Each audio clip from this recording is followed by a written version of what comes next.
तो दोस्तों जैसा कि आपको पता ही सभी को कि 28 तारीख को अपना पेपर है जूनियर एग्जीक्यूटिव का। तो दोस्तों पिछले बार जैसा कि आपको पता ही है 2018 में एग्जाम हुई थी, तो दोस्तों उसमें ट्रांसमिशन और डिस्ट्रीब्यूशन के भी 3 से 4 क्वेश्चन आए हुए हैं दोस्तों। तो दोस्तों मैं आपको क्वेश्चन भी दिखाऊंगा वो जो आए हुए पिछली बार।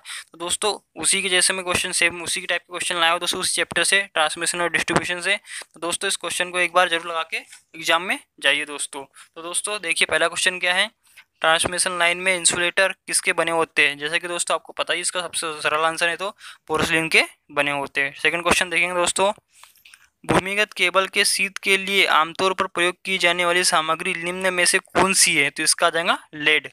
ठीक है दोस्तों, लेड आंसर आ जाएगा इसका। ठीक है, भूमिगत केबल में जो शीत होती है वो होती है लेड की। ठीक है, तीसरा क्वेश्चन आ जाएगा दोस्तों, ग्राउंड और 220 केवी लाइन के बीच न्यूनतम क्लियरेंस लगभग कितना होना चाहिए। तो दोस्तों इसका आंसर आ जाएगा 7 मीटर का होना चाहिए। तो दोस्तों ये एग्जाम की दृष्टि से बहुत ही इंपॉर्टेंट क्वेश्चन है भी। तो दोस्तों देखिए चौथा क्वेश्चन क्या है, 220 केवी लाइन में फेज कंडक्टरों के बीच की दूरी लगभग कितनी होनी चाहिए। तो दोस्तों इसने पूछा 220 केवी लाइन में, तो दोस्तों इसका आंसर आ जाएगा 6 मीटर। ठीक है दोस्तों, नेक्स्ट क्वेश्चन देखिए, बड़े औद्योगिक उपभोक्ताओं को विद्युत ऊर्जा की आपूर्ति किस स्तर पर की जाती है। तो दोस्तों इसका आ जाएगा 66 केवी दोस्तों। ठीक है दोस्तों, आगे देखिए, डीसी 3 तार वितरण प्रणाली में बैलेंसर फील्ड को क्रॉस कनेक्ट क्यों किया जाता है।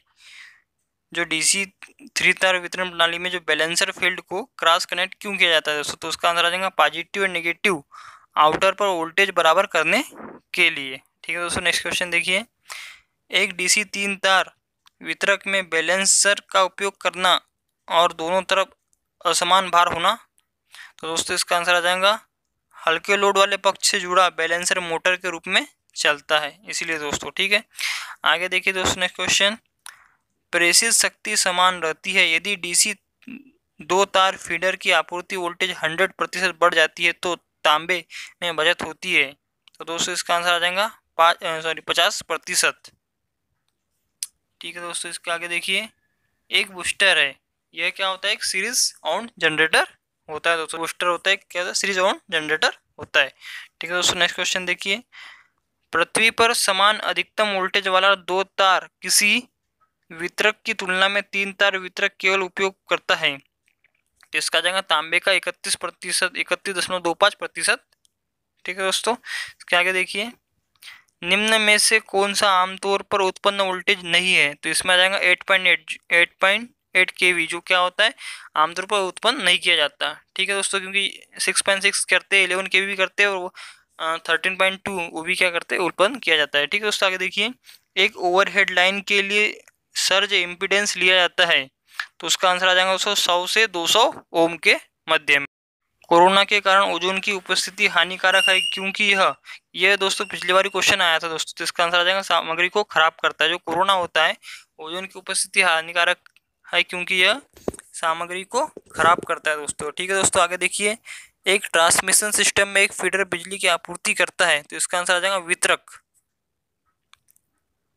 ट्रांसमिशन सिस्टम में एक फीडर की जो बिजली की आपूर्ति करता है क्या करता है दोस्तों, वितरक, मतलब कि डिस्ट्रीब्यूटर। ठीक है दोस्तों, डिस्ट्रीब्यूशन जो होता है। ठीक है दोस्तों, आगे देखिए, संचालित शक्ति ट्रांसमिटेड पावर अधिकतम होगी जब। इसका आंसर आ जाएगा दोस्तों, बहुत ही इंपॉर्टेंट क्वेश्चन है, सेंडिंग एंड वोल्टेज अधिकतम या फिर अधिक है। ठीक है दोस्तों, ये आंसर आ जाएगा इसका।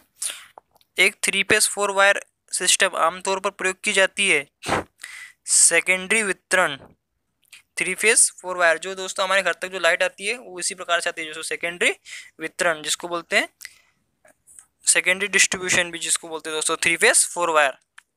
आमतौर पे ये देखा होगा दोस्तों, आपके घरों में जो लाइट आती है सिंगल फेस आती है, और जिसके अंदर 3 फेस रहती है वो 3 फेस रहता है, 4 वायर मतलब एक न्यूट्रल का वायर रहता है दोस्तों। ठीक है दोस्तों, आगे देखिए ओवरहेड ट्रांसमिशन लाइन के लिए निम्नलिखित में से कौन सी सामग्री का उपयोग किया जाता है। तो इसमें आ जाएगा दोस्तों स्टील क्रोड, एल्यूमिनियम, जस्ती इस्पात, कैडमियम, तांबा, उपरोक्त में से कोई भी, मतलब कि ये सभी चीज उपयोग की जाती है दोस्तों ट्रांसमिशन लाइन में। ठीक है दोस्तों, नेक्स्ट क्वेश्चन आ जाएगा, देखिए निम्नलिखित में से कौन पोर्सिलिन इंसुलेटर बनाने के लिए एक घटक नहीं है। वो क्या बोल रहा है, पोर्सिलिन इंसुलेटर बनाने के लिए तो कॉर्टेज से बनता है, काउलिन से बनता है, और फेलस्कार से बनता है। जो सिलिका होती है दोस्तों उसका उपयोग नहीं किया जाता। ठीक है दोस्तों, आगे देखिए, किस प्रकार के मौसम में कोरोना की अधिक संभावना होती है? दोस्तों इस क्वेश्चन की आने की बहुत ही आशंका है दोस्तों ये आ जाएगा आंध्र मौसम, क्योंकि पिछली बार भी कोरोना और जो स्किन इन्फेक्ट होता है इस पे भी एक क्वेश्चन आया था दोस्तों, जो कि मैं आपको यहाँ पे भी दिखाऊंगा दोस्तों। ठीक है दोस्तों, आगे देखिए, निम्नलिखित में से कौन सी रिले लंबी संचरण लाइन पर प्रयोग की जाती है? ये भी मोस्ट इंपॉर्टेंट क्वेश्चन है दोस्तों। तो इसमें आ जाएगा मोह रिले। यह क्या होता है? लंबी संचरण लाइनों पर उपयोग की जाती है, तो इसका आ जाएगा मोह रिले। तो दोस्तों देखिए आगे नेक्स्ट क्वेश्चन, निम्न में से कौन सा केबल में हीट उत्पन्न करने का स्रोत है? तो दोस्तों इसमें आ जाएगा मतलब केबल में किस कारण हीट उत्पन्न होती है ऐसा क्वेश्चन बोल रहा है दोस्तों। तो इसमें आ जाएगा डाइलेक्ट्रिक लॉसेस उसके कारण भी होता है, कंडक्टर में लॉसेस उसके कारण भी होता है, धात्विक कारण और आर्मरिंग में नुकसान उसके कारण, यानी उपरोक्त सभी आ जाएंगे दोस्तों। ठीक है, इसके आगे देखिए, निम्नलिखित में से किस कारण से केबल को बहुत अधिक गर्म नहीं संचालित करना चाहिए? मतलब बोल रहा है कि क्यों गर्म में संचालित नहीं करना चाहिए, तो उसका आंसर आ जाएगा दोस्तों उपरोक्त सभी। तो इसमें देख लिए हम पूरे ऑप्शन पढ़ लेते। तेल अपनी चिपचिपाहट खो सकता है और यह उच्च स्तर से बाहर निकलना शुरू कर सकता है। ठीक है दोस्तों, बी ऑप्शन है, तेल के विस्तार से फट सकता है। अनइक्वल एक्सपेशन इंसुलेशन में वेट पैदा कर सकता है जिससे आयनीकरण हो जाएगा। तापमान के साथ डाइलेक्ट्रिक लॉसेस भी तेजी से वृद्धि के कारण थर्मल अस्थिरता बढ़ सकती है, मतलब कि उपरोक्त सभी हो जाएगा दोस्तों। क्वेश्चन क्या बोल रहा है, निम्न में से किस कारण से केबल को बहुत अधिक गर्म नहीं संचालित करना चाहिए? तो इन सब कारण से नहीं करना चाहिए दोस्तों। ठीक है दोस्तों, आगे देखिए, से कौन सी डीसी डिस्ट्रीब्यूशन सिस्टम लागत में सबसे सरल और सबसे कम है? तो दोस्तों इसका आ जाएगा रेडियल सिस्टम। ये भी मोस्ट इंपॉर्टेंट क्वेश्चन है दोस्तों एग्जाम की दृष्टि से। रेडियल क्वेश्चन ये क्या हो रहा है, डीसी डिस्ट्रीब्यूशन सिस्टम लागत में सबसे सरल और सबसे कम है। लागत जो होती है सबसे सरल भी होती है और जो सबसे कम भी होती है, तो इसलिए रेडियल सिस्टम। एक बूस्टर है, सीरीज ऑन जनरेटर, एक बूस्टर है, इसका आंसर आ जाएगा एक सीरीज ऑन जनरेटर। ठीक है दोस्तों, नेक्स्ट क्वेश्चन देखिए, परीक्षा और त्रुटि एक विधि के अलावा इंटरकनेक्टेड सिस्टम में नेटवर्क समस्याओं के समाधान के लिए निम्नलिखित में से कौन सी विधि कार्यरत है? तो दोस्तों इसके लिए आ जाएगा ई, मतलब कि थेवेनिन्स प्रमेय, धाराओं का सुपरपोजिशन, किरचॉफ्स लॉ का सीधा एप्लीकेशन और सर्कुलेटिंग करंट मेथड। मतलब कि दोस्तों इसमें उपरोक्त सभी आ जाएंगे। मतलब क्या हो रहा है, परीक्षण और त्रुटि की एक विधि के अलावा इंटरकनेक्टेड सिस्टम में नेटवर्क समस्याओं के समाधान के लिए निम्नलिखित में से कौन सी विधि कार्यरत है? तो ये आ जाएंगे उपरोक्त सभी, क्योंकि दोस्तों ये एग्जाम अपना जूनियर एग्जीक्यूटिव का, तो इसका दोस्तों लेवल थोड़ा हाई है दोस्तों, है ना। आईटीआई लेवल किसी भी हाई लेवल का जूनियर एग्जीक्यूटिव का जो एग्जाम है दोस्तों, इसका लेवल हाई है। तो दोस्तों इस टाइप के उसमें क्वेश्चन दिखने मिलेंगे दोस्तों आपको, क्योंकि दोस्तों एडमिट कार्ड तो अभी आपको डाउनलोड कर चुके हैं, आपके हाथ में एडमिट कार्ड है दोस्तों, तो उसको एडमिट कार्ड तो आपको पता ही है कि आ चुका है। तो दोस्तों एग्जाम में बैठने के पहले इसको जरूर लगा के देखें दोस्तों, क्योंकि इससे क्वेश्चन आ सकते हैं। क्योंकि मैंने दोस्तों वही चैप्टर उठाया दोस्तों जिससे पिछली बार इसमें क्वेश्चन आए थे, क्योंकि पिछली बार पिछली बार इसी चैप्टर से 3 से 4 क्वेश्चन आ चुके हैं, इसलिए मैंने दोस्तों उसी चैप्टर को उठाया दोस्तों। ठीक है दोस्तों, आगे देखिए, निम्नलिखित में से कौन सा दोष केबलों में होने की सबसे अधिक संभावना है? आप बोल रहे हैं केबल में, तो देखो शॉर्ट सर्किट भी हो सकता है, ओपन सर्किट भी हो सकता है, केबल का इंसुलेशन भी टूट सकता है, मतलब कि उपरोक्त सभी आ जाएगा। ठीक है दोस्तों, उपरोक्त सभी आ जाएंगे, कंफर्म हो गया आप इसके लिए। अब नेक्स्ट क्वेश्चन देखिए, एक केबल लेड शीट का डैमेज का कारण है, मतलब क्या कारण है? कंपन के माध्यम से सीसा क्रिस्टलीकरण, मतलब कंपन मतलब अगर जो धरती के अंदर कंपन होगा तो उससे भी डैमेज हो सकती है, सही बात है। पृथ्वी में दबाने पर सीसा पर रासायनिक क्रिया, वो भी हो सकता है। यांत्रिक क्षति, मतलब उपरोक्त सभी, मतलब ये सब चीजें हो सकती है। ठीक है, तो इसलिए मानेंगे उपरोक्त सभी। आवासीय उपभोक्ता को सिंगल फेज सप्लाई का वोल्टेज क्या है?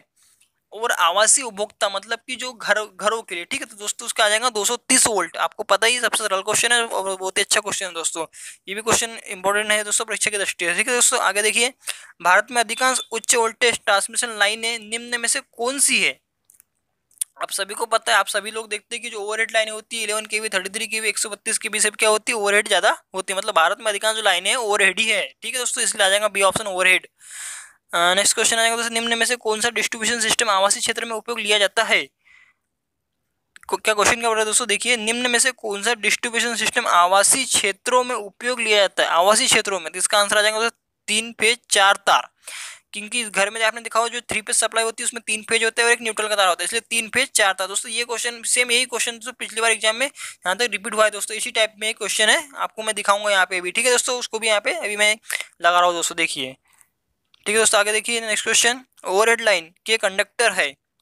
अब दोस्तों इसने पूछा है, इसमें तो दोस्तों और दोनों आंसर आ गए, सॉलिड भी होते हैं स्टैंडर्ड भी होते हैं, इसलिए इसका आंसर आ जाएगा सी, दोनों सॉलिड और स्टैंडर्ड। क्योंकि ओवरहेड लाइन जो होती है उसमें एसीएसआर कंडक्टर भी होता है, रेकून कंडक्टर भी होता है दोस्तों, मूसो कंडक्टर भी होता है, इसलिए सॉलिड और स्टैंडर्ड दोनों आ जाएगा। ठीक है दोस्तों, आगे देखिए, निम्न में से कौन से इंसुलेटर का उपयोग उच्च वोल्टेज संचरण लाइन में किया जाता है?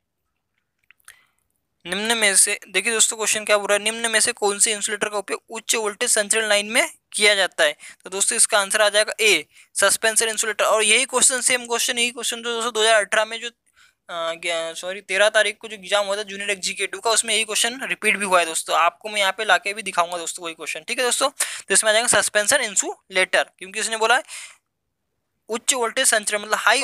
भारत में वितरण लाइन ने आमतौर पर किस पोल के माध्यम से प्रयोग की जाती है? तो भारत में दोस्तों अधिकतर लाइन जो आरसीसी पोल होता है, जो खंभा जो होता है दोस्तों सीमेंट वाला जो होता है, आमतौर पर उसी पे अधिकतर की जाती है दोस्तों। ठीक है दोस्तों, आरसीसी आ जाएगा।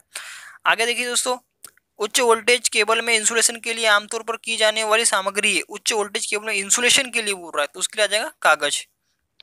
ठीक है, आगे देखिए, वितरण प्रणाली पर आमतौर पर किस प्रकार का लोड होता है? वितरण मतलब कि डिस्ट्रीब्यूशन सिस्टम में, तो इसमें असंतुलित आता है, क्योंकि दोस्तों इसमें वितरण प्रणाली जो डिस्ट्रीब्यूशन होती है उसमें क्या है, हर घर का लोड होता था। अब हर घर का लोड निश्चित नहीं होता कि हर घर पे कितना लोड लगा, इसलिए इसको आ जाएगा असंतुलित लोड। ठीक है दोस्तों, देखिए आगे, इंडस्ट्रियल लोड का पावर फैक्टर आमतौर पर किस प्रकार का होगा? तो दोस्तों इसमें लेगिंग, क्योंकि यूनिटी तो हो नहीं सकता और लीडिंग तो हो नहीं सकता, क्योंकि इंडस्ट्रियल लोड होता है उसमें आपको भी पता है कि बहुत सारी मोटर लगी होती है, और इंडक्टिव लोड होता है, इसलिए उसका आ जाएगा लेगिंग। ठीक है दोस्तों, आगे देखिए, ओवरहेड लाइन में आमतौर पर किस प्रकार के चालक का उपयोग किया जाता है? ओवरहेड लाइन में आमतौर पर किस प्रकार के चालक का प्रयोग किया जाता है? तो उसमें आ जाएगा दोस्तों सी ऑप्शन, एसीएसआर कंडक्टर। तो दोस्तों जो आपको देखा होगा एल्यूमिनियम कंडक्टर ओवरहेड लाइन में लगा हुआ होता है, एसीएसआर कंडक्टर होता है दोस्तों। ठीक है दोस्तों, आगे देखिए,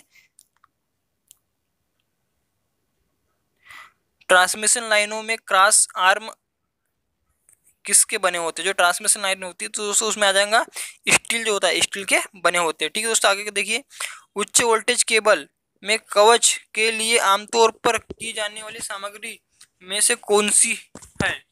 क्वेश्चन क्या बोल रहा है कि उच्च वोल्टेज केबल के कवच के लिए आमतौर पर उपयोग की जाने वाली सामग्री निम्न में से कौन सी है? तो दोस्तों इसका आंसर आ जाएगा स्टील। तो दोस्तों नेक्स्ट क्वेश्चन देखिए, निम्नलिखित में से किस प्रणाली द्वारा विद्युत शक्ति का संचार किया जाता है? अब बोला कि विद्युत शक्ति का संचार कैसे करते हैं? तो दोस्तों आपको पता ही कि इंडिया में ओवरहेड सिस्टम एंड भूमिगत सिस्टम मतलब कि अंडरग्राउंड सिस्टम दोनों के द्वारा किया जाता है। ठीक है दोस्तों, आपको सभी को ये क्वेश्चन।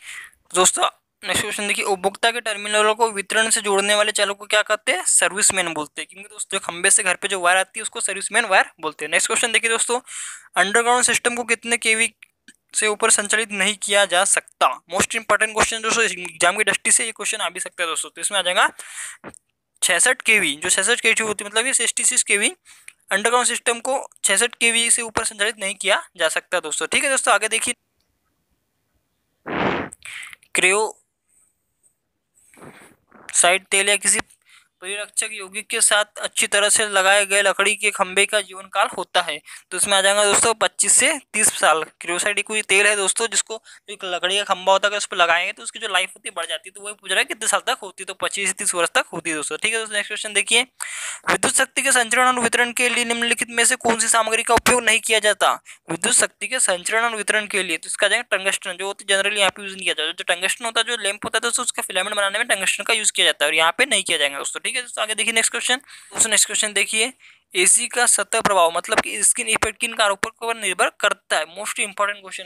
तो वो किस किस पे निर्भर करता है? आवृत्ति पे भी निर्भर करता है, चालक का व्यास उसी पे भी निर्भर करता है, और चालक की आकृति उस पे भी निर्भर करता है, यानी कि उपरोक्त सभी आ जाएंगे दोस्तों। ठीक है, मोस्ट इंपॉर्टेंट क्वेश्चन है। तो जस्तीकृत इस्पात के तार का प्रयोग आमतौर पर किया जाता है दोस्तों। तो stay wire, earth wire and structure components, यानी कि उपरोक्त सभी, क्योंकि जो जेआई वायर होता है दोस्तों उसको स्टे वायर में भी करते हैं, अर्थिंग वायर में भी करते हैं। तो जो ट्रांसफार्मर का स्ट्रक्चर होता है उसके साथ में भी गुण मतलब उसके साथ में भी लगाया जाता है दोस्तों। तो ठीक है दोस्तों, इसमें आ जाएंगे उपरोक्त सभी। नेक्स्ट क्वेश्चन देखिए दोस्तों, आरसीसी पोल के बीच सामान्य स्पान कितना होता है? तो इसमें आ जाएगा सी ऑप्शन दोस्तों, 80 से 100 मीटर के बीच होता है दोस्तों। ठीक है दोस्तों, नेक्स्ट क्वेश्चन देखिए, कोरोना निम्न में से किससे अत्यधिक प्रभावित है? तो दोस्तों ये भी एग्जाम की दृष्टि से बहुत ही इंपॉर्टेंट क्वेश्चन है दोस्तों। देखिए आगे इसका आंसर क्या आ रहा है, उपरोक्त सभी। कंडक्टर का आकार मतलब क्या बोल रहा है, कोरोना निम्न में से किससे अत्यधिक प्रभावित होता है? कंडक्टर का आकार, कंडक्टर की आकृति और कंडक्टर की सतह की स्थिति, मतलब इन सभी से क्या होता है, प्रभावित होता है दोस्तों। ठीक है दोस्तों, आगे देखिए, निम्नलिखित में से कौन सा संचरण लाइन का स्थिरांक है? इसका आ जाएगा डी ऑप्शन। उपरोक्त सभी प्रतिरोध, इंडक्टेंस और कैपेसिटेंस, ये सब क्या है, संचरण जो मतलब ट्रांसमिशन लाइन होती है उसके क्या है, ये स्थिरांक। ओपन सर्किट या हल्के लोड वाली लाइन के प्राप्त छोर पर वोल्टेज में क्यूएफ वृद्धि की घटना को कहा जाता है? इसका आ जाएगा दोस्तों फेरेंटी प्रभाव। ओपन सर्किट और हल्के लोड वाले लाइन के प्राप्त छोर पर वोल्टेज में वृद्धि की घटना को कहा जाता है फेरेंटी प्रभाव। ठीक है दोस्तों, नेक्स्ट क्वेश्चन देखिए, लाइन इम्पीडेंस और शंट एडमिटेंस के अनुपात का वर्गमूल कहलाता है? लाइन का सर्ज इम्पीडेंस कहलाता है, लाइन इम्पीडेंस और शंट एडमिटेंस के अनुपात का वर्गमूल कहलाता है लाइन का सर्ज इम्पीडेंस कहलाता है दोस्तों। निम्नलिखित में से कौन सा एक अस्थिर वोल्टेज संचरण प्रणाली का दोष है? क्या पूछ रहा है दोस्तों, निम्नलिखित में से एक स्थिर वोल्टेज संचरण प्रणाली का दोष कौन सा पूछ रहा है? तो सिस्टम के शॉर्ट सर्किट करंट में वृद्धि। तो दोस्तों इसका आंसर आ जाएगा सिस्टम के शॉर्ट सर्किट करंट में वृद्धि।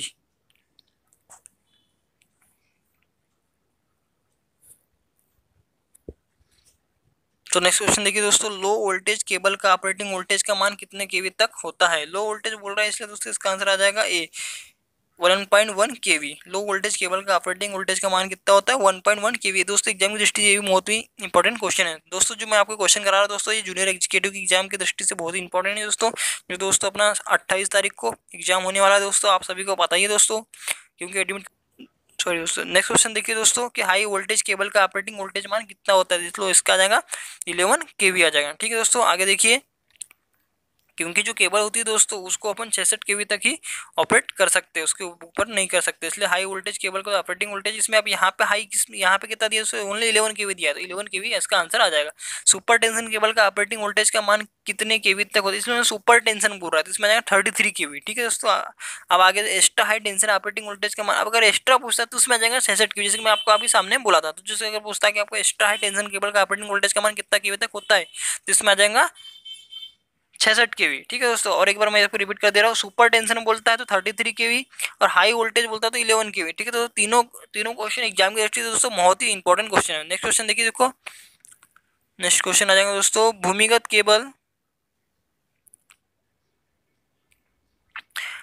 केबल बिछाने के लिए निम्न में से कौन सी विधि का उपयोग किया है? डायरेक्ट लेइंग, ड्रा इन सिस्टम, ठोस प्रणाली, उपरोक्त सभी। तो यह जो जितनी भी यहाँ पे आपको मेथड दिया है दोस्तों यह सब होती है, इसलिए इसका आंसर आ जाएगा उपरोक्त सभी। तो नेक्स्ट क्वेश्चन देखिए, निम्न में से कौन सा अपारंपरिक ऊर्जा स्रोत का उदाहरण है? तो दोस्तों इसका आंसर आ जाएगा सूर्य भी है, पवन भी है, भूतापीय ऊर्जा भी है और उपरोक्त सभी आ जाएगा दोस्तों। जैसे कि दोस्तों आपके क्वेश्चन देख पा रहे, इसी टाइप का दोस्तों 2018 में जो 13 तारीख को एग्जाम होता है, इसी टाइप का एक एग्जाम में क्वेश्चन आता है कि गैर पारंपरिक ऊर्जा का स्रोत नहीं है, तो दोस्तों उसका आंसर आता है जीवाश्म। वो आपको मैं यहाँ पे क्वेश्चन दिखाऊंगा दोस्तों कि कौन सा क्वेश्चन आया था। ठीक है दोस्तों, यह भी मोस्ट इंपॉर्टेंट क्वेश्चन दोस्तों एग्जाम की दृष्टि से दोस्तों। ठीक है दोस्तों, देखिए आगे जिस स्थान पर विद्युत का उत्पादन होता है उसे क्या कहते हैं? पावर हाउस कहते हैं दोस्तों। ठीक है दोस्तों, जिस स्तर में विद्युत का उत्पादन होता है उसे क्या कहते हैं? Power house. Sub station, grid station, इन पे क्या होता है दोस्तों, यहाँ से सप्लाई या मतलब कि जो स्टेप अप होता है, ट्रांसफार्मर लगे होते हैं स्टेप डाउन, मतलब सप्लाई को स्टेप अप तो स्टेप डाउन किया जाता है, लेकिन जो पावर हाउस होता है दोस्तों विद्युत का उत्पादन होता है वहाँ पे। ठीक है दोस्तों, इसलिए कंफ्यूज नहीं होना है दोस्तों इसमें आपको। नेक्स्ट क्वेश्चन देखिए दोस्तों, जिस ढालू सुरंग के द्वारा जल टरबाइन तक पहुंचता है उसे क्या कहते हैं? तो उसका आंसर आ जाएगा पेन स्ट्रोक। आपने देखा ही होगा जब अपना हाइडियल पावर प्लांट जो होता है, हाइडियल पावर प्लांट दोस्तों उसमें क्या होता है, पेन स्टॉक लगा होता है। जल टरबाइन जो होता है आइडियल पावर प्लांट, उसमें जो टरबाइन होता है दोस्तों वहीं पे एक ऐसी युक्ति होती है जिसके माध्यम से जल को टरबाइन तक पहुंचाया जाता है, उसे बोलते हैं पेन स्ट्रोक। ठीक है, तो आगे देखिए ये क्वेश्चन,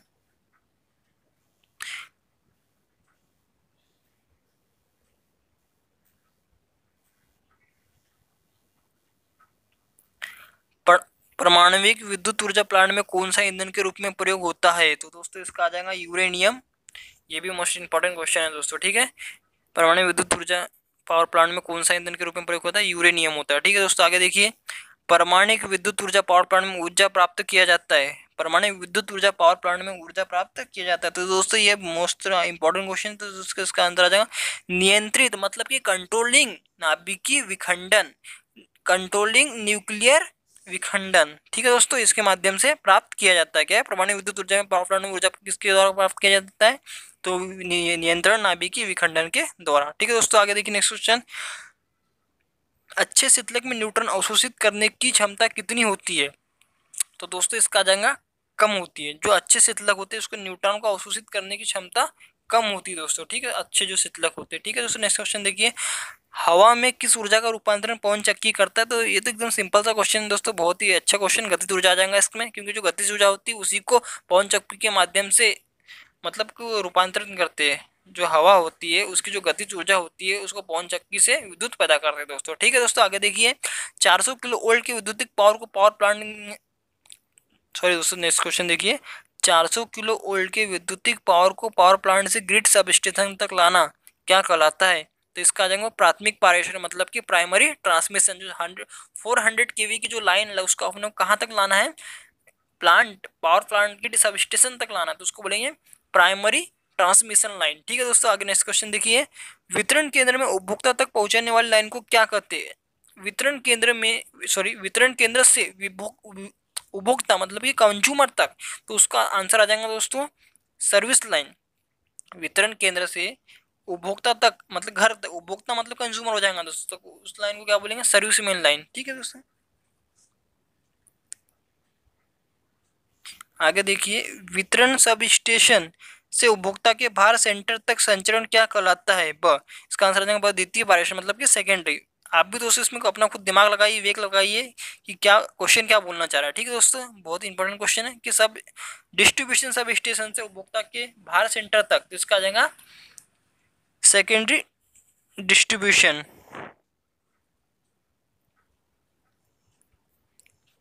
ठीक है दोस्तों, आगे देखिए।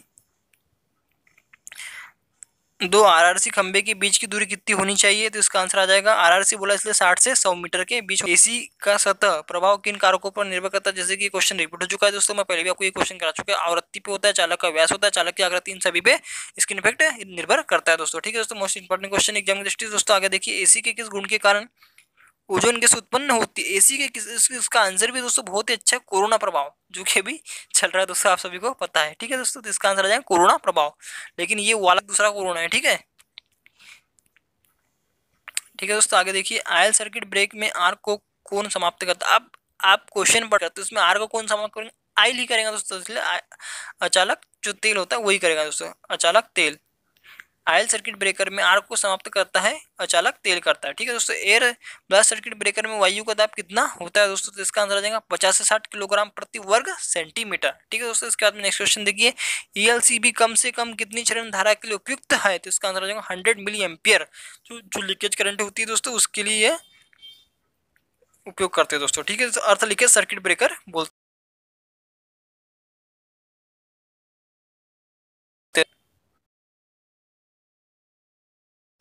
तो दोस्तों नेक्स्ट क्वेश्चन देखिए। निम्न में से कौन सी रिवाइवेबल फ्यूज है? तो इसका आंसर आ जाएगा दोस्तों किटकैट फ्यूज, रिवाइवेबल फ्यूज है। ठीक है दोस्तों, मतलब उसको चेंज भी, तो उसके अंदर का अगर जो भी सामान मतलब कि उसके अंदर का जो फ्यूज होता है दोस्तों अगर खराब हो जाता है तो उसको अपन चेंज कर सकते हैं। इसमें मान रिले विद्युत धारा किस प्रभाव पर कार्य करता है? तो इसका आ जाएगा दोस्तों ऊष्मीय प्रभाव पे कार्य करता है।